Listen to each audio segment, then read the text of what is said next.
ছাত্র জনতার গণ অভ্যুত্থান ঘটেছে বাংলাদেশী জাতীয়তাবাদের মূলমন্ত্রে। সুদীর্ঘ ৩ দশকের বেশি সময় ধরে আপোষহীন সংগ্রাম করে অনেক চড়াই উতরাই পেরিয়ে বিএনপিকে তিনি শক্ত ভিতের উপরে দাঁড় করিয়েছিলেন এবং শহীদ জিয়ার আদর্শিক ঝান্ডাকে বিশ্ব দরবারে পুনরায় আসীন করেছিলেন। ইতিহাসের সবচেয়ে নিকৃষ্ট স্বৈরাচার আওয়ামী লীগের রোষানলে পরে সম্পূর্ণ নির্দোষ হয়েও তাকে কারাগারে যেতে হয় এবং সুদীর্ঘ ৬ বছর কারাবাস করে আদালতের রায়ে তিনি বেকসুর খালাস পান।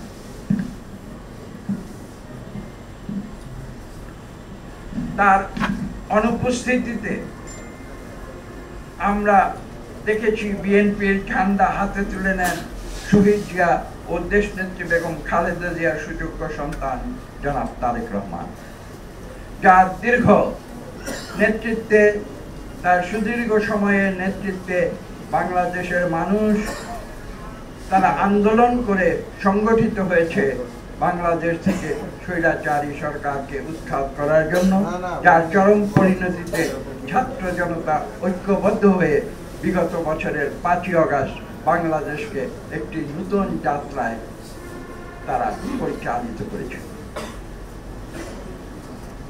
সুদীর্ঘ ১৫ বছরের আপোষহীন সংগ্রামের ফসল জুলাই আগস্ট ২০২৪-এর গণ অভ্যুত্থানে পালিয়ে যেতে বাধ্য হয়েছিল শেখ হাসিনা।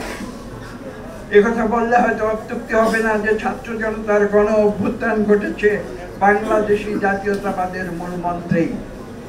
আমি কথাটি জোর দিয়ে বলছি যে কথা বললে হয়তো অত্যুক্তি হবে না, ছাত্র জনতার গণ অভ্যুত্থান ঘটেছে বাংলাদেশী জাতীয়তাবাদের মূলমন্ত্রে।